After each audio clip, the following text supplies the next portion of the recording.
Hello, good morning, and good afternoon for some. Welcome to Beyond Compliance. My name is Aaron Bolshaw with Safety Chain Software. I'm the moderator of Beyond Compliance, and for those that may be joining us for the first time, Beyond Compliance is a periodic industry update for process manufacturing. Our goal, very simple, bring you insights around the market that shape the way we grow our businesses, deliver quality products to customers, mitigate supply chain risk. It's kind of a heavy one right now.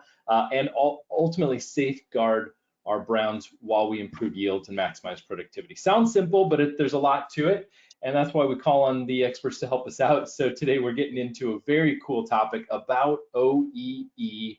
It's really how to connect that calculation to real dollar financial impact. This is going to be a very important thing to do and to have in your back pocket as you begin to either explore options for OEE, or maybe you're using OEE now and you're not sure how to kind of connect that to finance. This will give you a lot of insight to the business. So very quickly, before we get into the mix a bit, Safety Chain is the sponsor, and we are the #1 plant management platform uniting compliance, safety, quality, and production. But really, I want to get into talking more with our folks from TBM. Hey, we can't hear you, so if you want to talk to us, you're going to have to use that little chat feature on the right there to send us questions anytime you want. We're going to save those to the end of the presentation, though, so we are going to be flexible with our time. I believe we started with about a half hour for our presentation, but after we started putting some stuff together with the folks at TBM, we knew it would go a little bit longer, and we want to get to those questions. So stay on as long as you'd like. If you have a hard stop at the half hour, we'll make sure you get the recording of the webinar after this. So, and to answer everyone's favorite questions, yes, you'll have access to this a little bit later on.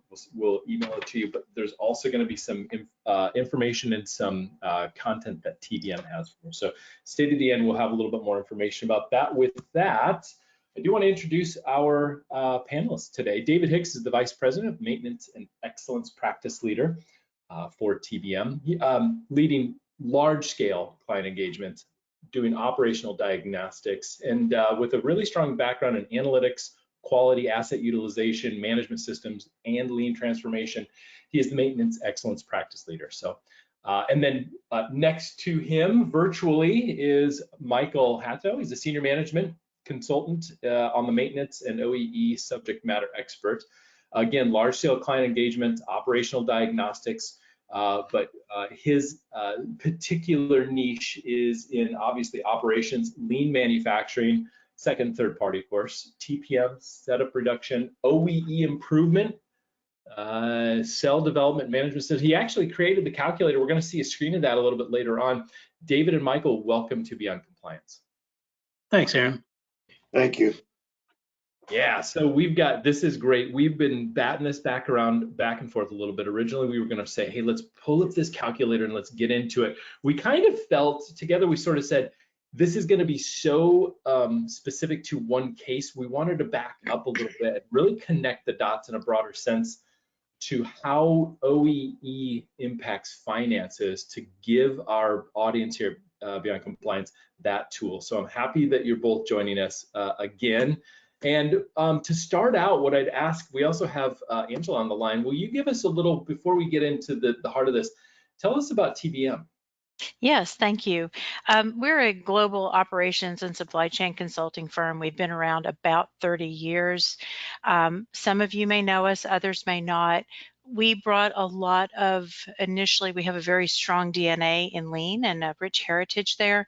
And some of you may have read Lean Thinking, but many of the stories in Lean Thinking were actually some of our early clients in the 90s.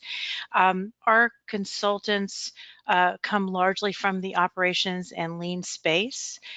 We work very much hands-on at the point of impact in manufacturing. So not big PowerPoint guys, much more in the realm of getting things done and doing. We work in multiple industries, both discrete and continuous process and across the globe. We have been recognized as a strong leader for client impact and depth of experience. And so that's a good way to think about us. And this OEE dive is an example of where you'll see some rich thought and some perspective on a big part of operational improvement. Yeah, that's great. And there isn't one plant out there that could use some improvements. One of the funniest questions I ask people at a trade shows, do you ever experience any unplanned downtime? And they stop and laugh. So, all right, well, let's get into it then. I'm going to get these slides going. Michael, will you set us up? What's in the agenda for us today? Aaron, this is Dave. I'll take the agenda here. You're going to take this one. Yeah, sorry. Yeah, sure. So, again, welcome everybody. Thanks for attending. As you can see, we're going to go through kind of some general OEE overview and then talk specifically about how do we calculate OEE for our particular business. We joke around and say we wish it was as easy as downloading an app, punching in some numbers, and there you go. But it's not. You're gonna see the effort that it'll take. So let's go to the next slide. Before we get to those calculations, I want to do some level setting. So just to make sure everybody understands, if you look at this slide, there's a lot going on, but we'll point out the three components of OEE: availability, performance, and quality. Most of you, I'm sure, are familiar with those. Also point out the six losses, the six big losses that go along with that: the breakdowns, setups and adjustments, minor stops, reduced speed and feeds, rework defects, and startup yield. So those are all important to understand. The graphic, I think, does a great job of showing sort of this hidden effect of underperforming in OEE. So we think we have that big green block to produce, the time to produce. In reality, when we factor in all the losses, we end up down at the little red block. So we'll move on. This slide shows the roll-up effect of OEE. So when we multiply availability, performance, and quality, we see the effect. So in this example, 69, 65, and 86, multiply that together, we're 39.2. I like to point out to everybody, even if we think we're doing good, if we're 90% on availability, 90% on performance, and 90% on quality, when you roll that up, you're still getting to around 73%. So there's a huge effect of doing this roll up. Okay, next slide. So last month we hosted a webinar that was targeted to organizations that felt they were higher performers in OEE, and they're looking to grab those last couple percentage points improvement. And we identified these three areas. We call them hidden gems. So startup, changeovers, and brief stops.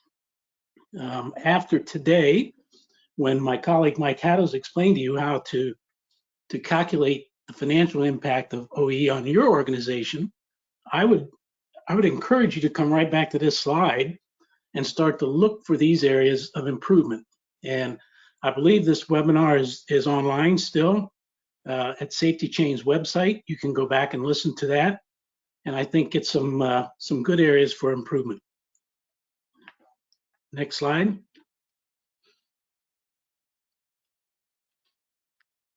So Aaron, I think you wanted to talk about this. We're going to ask a question of everyone, and we're not going to reveal your name, so don't be too shy. But I wanted to ask everyone in the audience, we're going to do a poll, what best describes your organization's ability to quantify the financial impact of OEE? A lot of us are doing the calculations. If you're doing the calculations, you're there, but are you translating it then to the thing? Now, I've got two poll questions here. I'm hoping they're identical in nature, but I'm going to try that first one and I'm going to launch it. So in a minute, everyone's going to see this on their screen. Take a second, be honest, right? We're not going to, again, like I said, reveal anybody's name. We'll just show everyone a pie chart of where you're at. So you're going to select between, we don't currently track the financial impact of OEE. We're actively working to get there, right? How about we regularly report on the financial impact of OEE? That's a fantastic thing to be able to do, periodic reports into finance. Sometimes these things actually make their way into board decks and so forth. Or you've got something automated, right? Maybe some real-time ability to look at data and see the performance. We've got about 60% voted, very good. A couple more people, they're not sure where to go. They're gonna pick one real quick, and we'll close this out.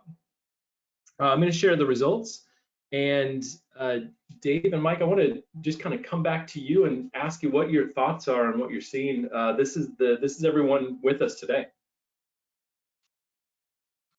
So for me, that looks about what I've experienced in my career as a consultant working with different companies. That you know, a third really aren't looking at it as an operational metric, and many of them, I see 44%, are actively working to quantify. And I think, you know, for those people, I'm hoping that some of what we're going to talk about can clarify what they're doing and how. And, you know, for those that regularly report on it, maybe there would be some insights coming. Yeah, I agree. And hats off to the 1 out of 5 that you're either regularly reporting, or you have a solution in place that helps you to quantify that. That's fantastic. So, well, let's get back to it. I appreciate everyone's time there. Moving on, there are some different approaches. Yeah, thanks, Aaron. So this is Michael. Good morning, everyone. I would start with the idea of calculating OEE individually by line, which I think, you know, many people will try to do, and it's important to do. You can't go to the end zone without doing that. But it's really important to look across the entire organization, the entire plant, the 4 walls, and do a consolidated OEE. Because when you do it by line, it doesn't necessarily translate to the bottom line financially. And if you are able to quantify across the entire organization, then you can trace that right to the bottom line financially. Next slide, please.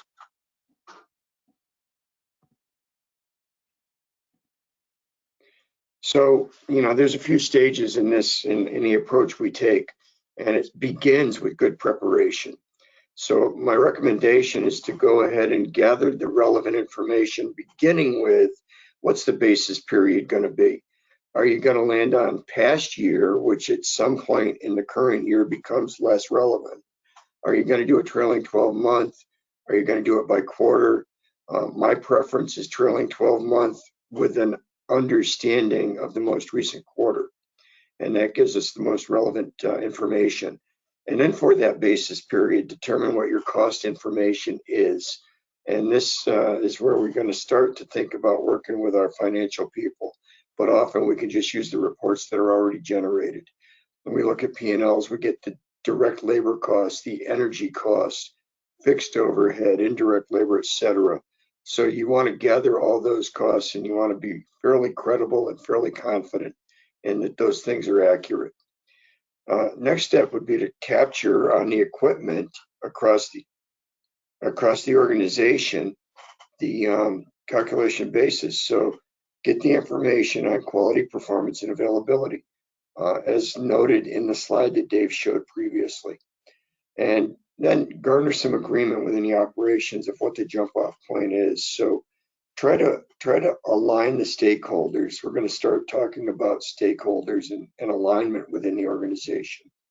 And then go ahead and calculate Pure. And I've put quotes around Pure because I think it's very important to understand what the full potential is before we start allowing different things into the OEE calculation. I've seen over and over again OEE2, I've seen it called OEE, and it's not real pure. And what we want to do is gain agreement within the operation on what that number is. And so when I say pure, I think about in the performance, for instance, or the availability is maybe the better example, that often we don't take into account not scheduled to run time in the OEE calculation. But that's leaving some amount on the table, and I think it's really important and powerful to understand how much is being left on the table in terms of full potential. So, if you're running a 24/5 operation or 7/24, let's say 7/24, use 168 hours as your jump off point in terms of the availability. And then once we understand the purity, we can start to rationalize what we're not going to count and sort of do a side-by-side comparison. Next slide. Yeah, before we go on, I just want to hammer this home. I would guess there's a few people that are watching right now kind of wringing their hands a little bit. Getting to that Pure OEE could be scary because it may open up the proverbial Pandora's box, but it really doesn't. When we were preparing for this, Michael and David, you guys were like, no, you've got to get here. And it's true, it'll be scary, but do it so you have a real true understanding of that baseline. Would you guys consider that Pure OEE something akin to that Tmax or theoretical max, or is that just something completely different? No, I'd absolutely say that's our pure potential, our full potential, our max. Got it. Great.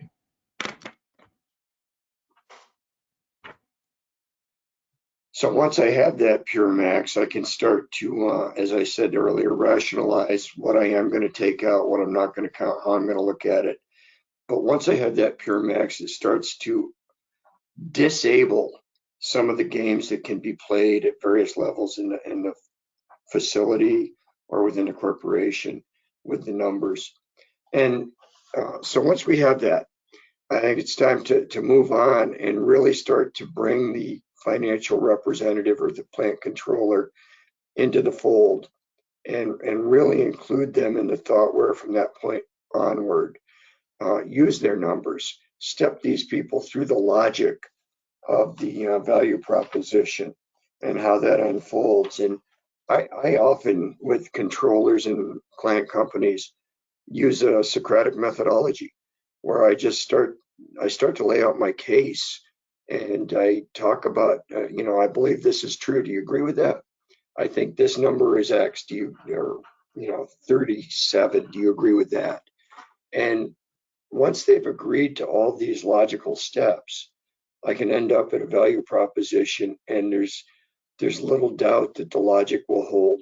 They have essentially come to the same conclusion with me. And that's the goal, is to gain that acknowledgement and support that we can go ahead and have incremental benefits, assuming other resources remain equal, then any additional throughput other than material cost is essentially free. And that can add up in a big way, especially in a high volume operation. Next slide. Sure can. Yep. So then, getting to the meat of the matter, essentially, which is the calculation and the value inputs. I think that direct labor per unit is incrementally free if we have not added to the direct labor cost. And so the point I would make, though, that I think is a stumbling block for some when the numbers get extraordinarily large, is that it's a descending curve, that for every point I gain, the base becomes larger, therefore the benefit is slightly reduced. And when I think about energy and utility costs, I think those are fair game. When we execute and try to quantify with people the value of the incremental gains, I only use half the plant utility cost, because the reality is that there's some amount of energy going into making the incremental units that is truly a variable cost. But there's a lot of energy to run the plant that is essentially a fixed cost. And so, we amortize that across the incremental gains and the base. And I only use half because it's ultra conservative. The direct labor energy benefits, next up, we seem as most obvious and easily sold to the balance of the organization. But I think it's important to note that if I'm using an absorption accounting process, then all my other fixed costs are being amortized. And so similar to the direct labor that's free, those other things contribute to the cost reductions on a per unit basis. And so in an absorption accounting world, we're really presumably looking to meet a standard cost per unit. And how much we vary from that cost is either, it's getting better or it's getting worse. And by improving OEE, it's always getting better. Next.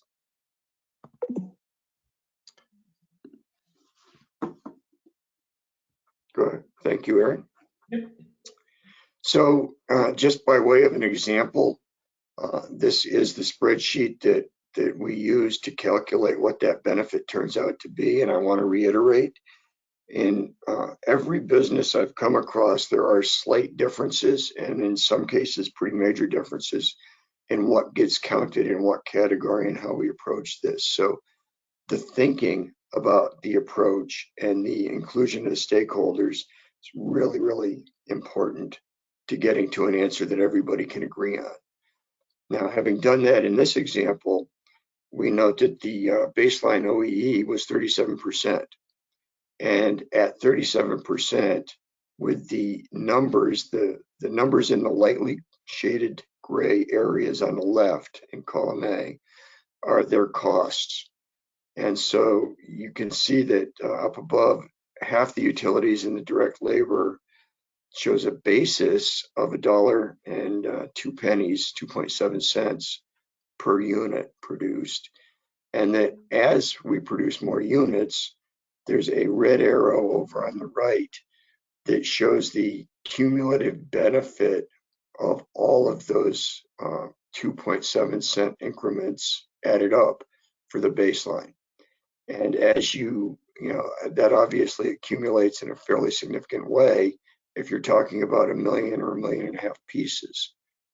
If you look at the red arrow on the left, that column has added both the direct labor and energy costs, but all the other fixed costs into the equation. And that number gets even much significantly larger. And so if I was to gain 20 points of OEE in this example, I will have contributed about $1.278 million in benefits to the variances that I'm seeing to the organization financially that should trickle through to the bottom line. And if I have already gotten my financial representatives to agree with the logic and the approach and what goes into those costs, then the rest of this is really just it's just math. Next slide, please. And this just graphs what that prior slide was showing in terms of the curves. And notice that in both the left, what looks like ski jumps, those are the incremental dollar benefits per point, and that's the scale on the right. But the big one is the green line that is the cumulative scale on the left, dollars of benefit as you go up. But it's a little bit less for each additional point of OEE. So the curve is literally a curve and not a line. Next. So, there's another important thing to consider, and that is that what I've been talking about is really scenario one, which is that I can sell what I make. I can go ahead and add OEE points up to, as much as possible, and I am going to maintain resources flat. And scenario two is something that is also seen. I haven't seen it nearly as much, but it's where my sales are pretty level, but I'm really trying to reduce my labor cost.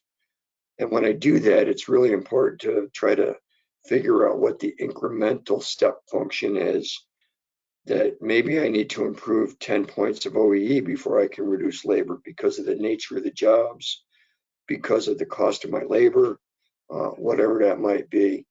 But by and large, I find myself, especially in the past couple of years, in scenario one, where it's an absorption accounting system, and they're saying, look, we're growing, we can sell as much as we can produce, help me. Next slide. I think, you know, there's some other potential benefits that are more difficult to quantify.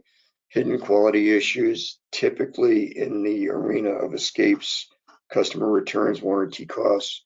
There's capital avoidance. I was planning or had some notional idea that I needed more equipment, but instead I improve OEE and I avoid that cost of capital. I might get some additional growth because my on-time delivery gets better, or I may start to see erosion because I'm not getting the, you know, I've got late deliveries because I haven't improved my OEE. Employee engagement, I think, is an underrated but really critical part of getting better as an organization and getting better at solving problems. And then finally, really evolving to a learning organization so that we, you know, we get incrementally better over time, again and again and again and again, and keep on getting better. Yeah, those Next. last two those last two could be their own almost webinar, like really being able to unlock the power of OEE, getting teams to work on problem solving and not avoiding, right? And really making it a learning organization. I'm glad you brought that into Beyond Compliance today, gentlemen. That's a great call. Thanks, Aaron. And then, you know, just some key takeaways that I hope folks take away from this session, which is we find you have to include all the stakeholders right from the start. Nobody wants to be late to the party. And if you get everybody sort of nodding their heads and in agreement with the logical approach that you're taking in your specific organization, then it's much easier to get everybody to go, yeah, that's really the benefit that's going to come through to the bottom line. I think developing logical thoughtware based on whatever your situation is and however you do your accounting and whatever your customer base and the units you make, it's almost always needs to be tailored to your very specific situation. It's not one stop fits all. Mm-hmm. And then gaining and gleaning the support of the financial team is uber critical. Every point of OEE is valuable, and in most businesses is very valuable. And then, you know, be very thorough, be very honest with yourselves. This circles right back to start with pure OEE. Doesn't mean you have to always, you know, track it. You might make decisions, but at least once you've got to understand what is it, so that you can be honest with yourselves about where you're at, what you're doing, and how you're doing it. That would be it for me. I hope everybody takes those things away. Yeah, good. We've got some good questions coming in too, so really appreciate this approach. And again, we had a couple of questions come in about that calculator, and so Mike and Dave, I just wanted to reiterate to everyone: if you are looking for the calculator, you absolutely, I want to get you in touch with TBM. We'll be able to follow up with you after the webinar for sure if you're looking for that calculator. So with that, Kirsten, I think we've got a few questions on the line for us. Yeah, some good ones. We do. We have a good number. So thank you all for submitting your questions. Feel free to submit them as we continue to chat. And thank you, Dave and Mike, for as well as Angela, for the overview. We're gonna hit you with a few follow-up questions here. So the first kind of goes back to the beginning of the presentation when you kind of broke down the different aspects of maintenance. And this question from Carrie is about where planned maintenance falls. I want to say this was around slide like 3 or 4. This was towards the beginning. But when we're considering just the breakdown, where would you find planned maintenance falling? Yeah, I think planned maintenance is going to be similar to any scheduled downtime, which you would not probably include that. Mm-hmm. Michael, do you agree with that? Oh, I do, but as I said earlier, I think we start with the 100% and then remove. Yeah, I see. Planned maintenance from the availability part of the equation. Yeah, I agree. I think that planned maintenance is just one other factor in that blue at the top here on this one. I think it was that one. Yeah, this guy, right? Yep. That's right. And I would also make the point that I'm sure most of the folks here, if not everybody, understands this to be true, but that planned maintenance is a good thing. It's Yeah. not a bad. And, you know, our experience, and I think pretty much industry experience, is that unplanned downtime is about 10 times more costly in every way than planned downtime. So Mhm. Wow, that's substantial. Awesome. Well, thank you. And this is somewhat related. We had a few questions around Pure OEE. So a few. We'll start with this one, also from Carrie. Is Pure OEE the same as asset utilization or capacity utilization? Or it's potentially. more based on capacity in my experience, in my opinion. The asset utilization, well, it's interesting because after I calculate pure OEE and then I take away things like non-scheduled and whatnot, I'm really looking to see, do I have capacity to grow? Because if I do it from a pure sense and I find that my OEE is already, I'm going to make up a number, 95%, because I'm one of the best in the world at what I do. I don't have a lot of upside capacity capabilities there. But if I find out it's 50% and anybody has approached me about, I think I need more equipment, we're going to talk about that, right? So, you know, it's less about what is the takeaways. I have planned downtime. I have non-scheduled time. Well, if you have non-scheduled time, that tells me maybe I can't make everything that I produce, and I got to think about doing a scenario 2 approach. Right, right. That kind of relates to a second question from Franklin.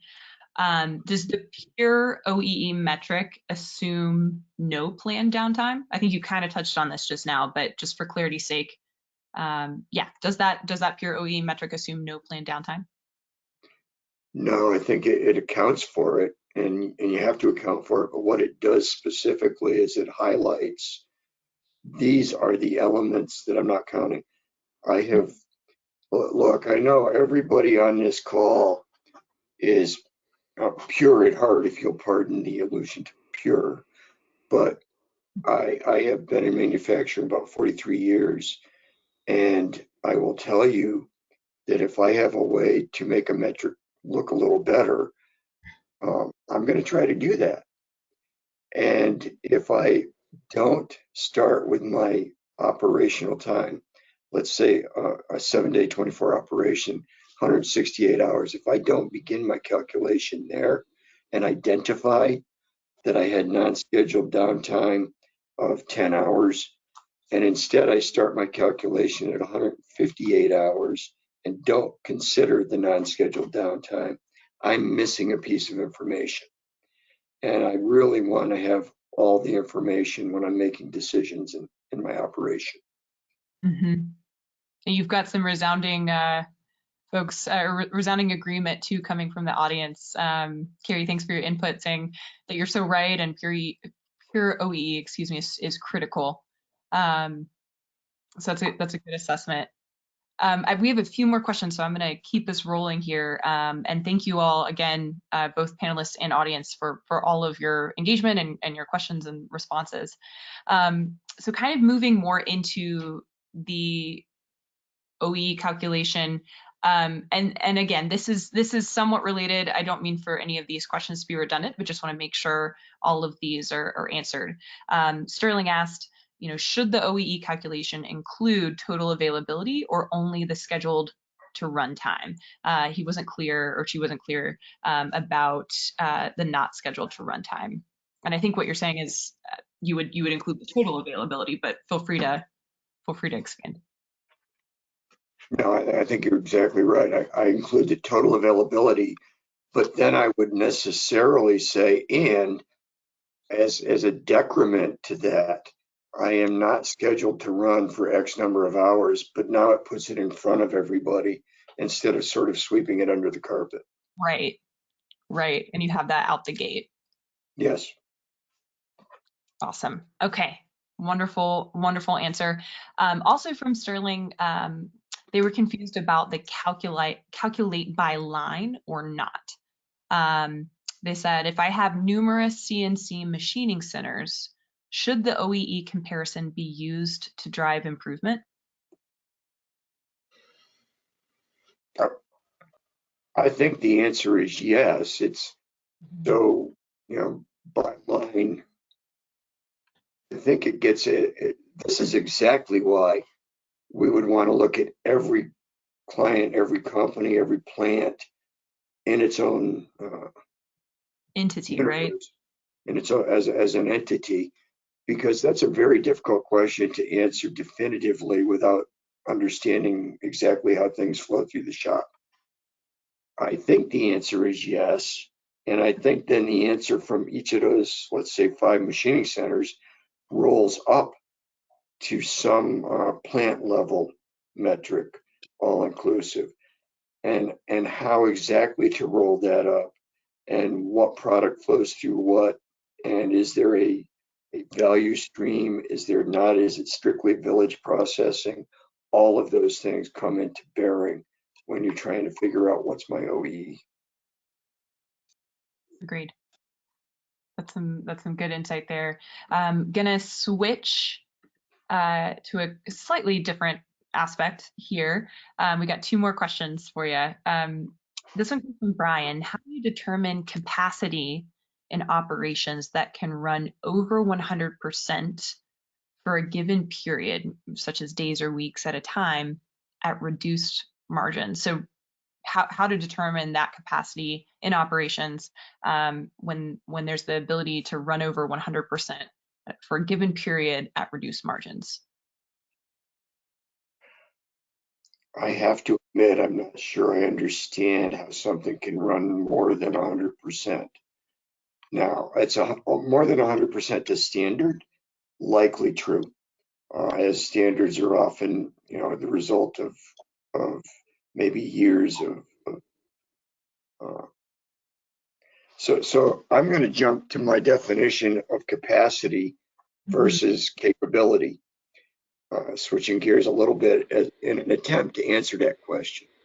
Okay. I think capacity is there. You can't get more than 100%.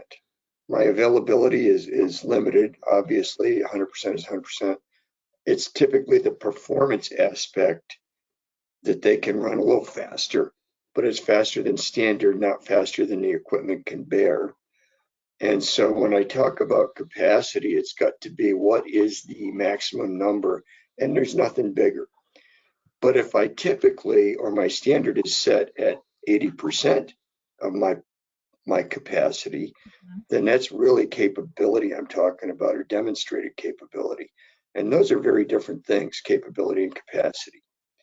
And I know that very often in any given organization, the language is that I talk about capacity when I really mean capability. And so I can run more than 100% of what I have ever demonstrated.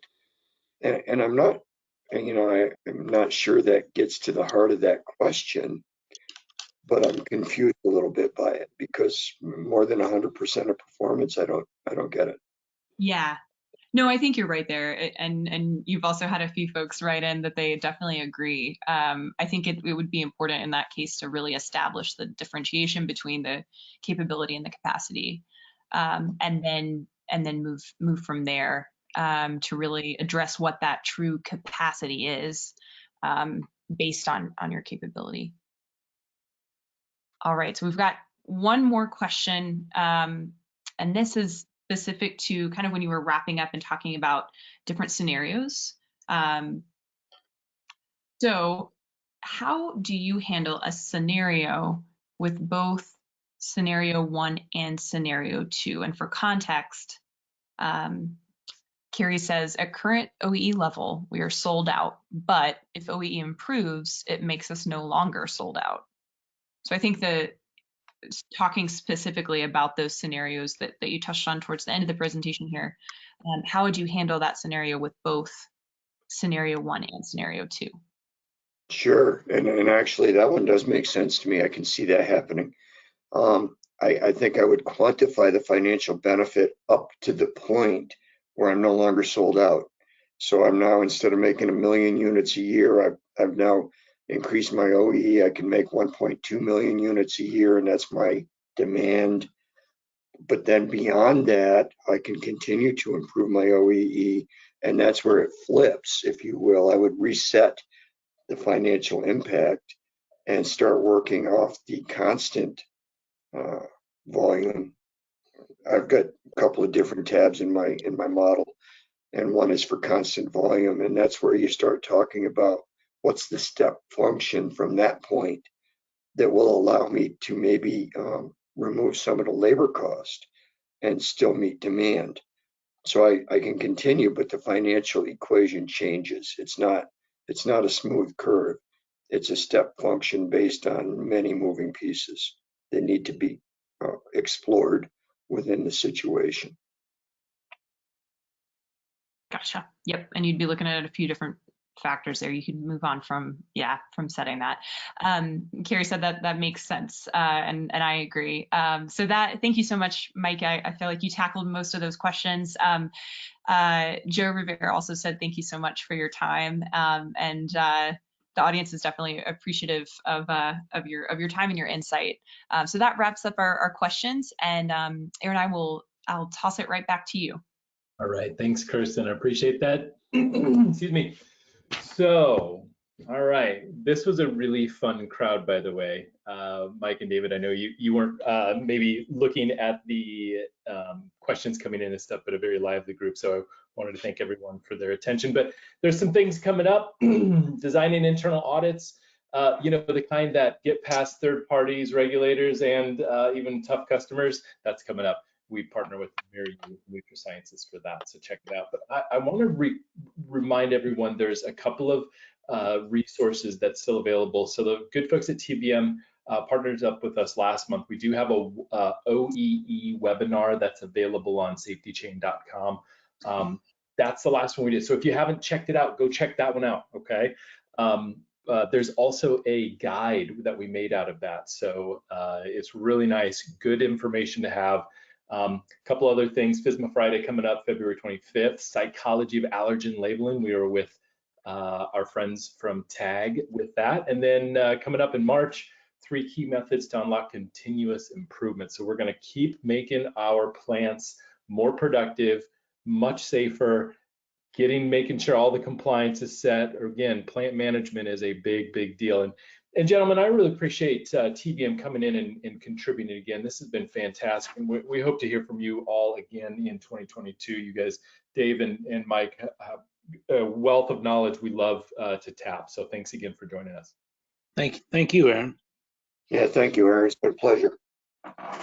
Very good. Okay, with that, it's Friday. Let's go have a good weekend, everyone. That's it for Beyond Compliance today, and have a great weekend. Thank you so much. Take care, all.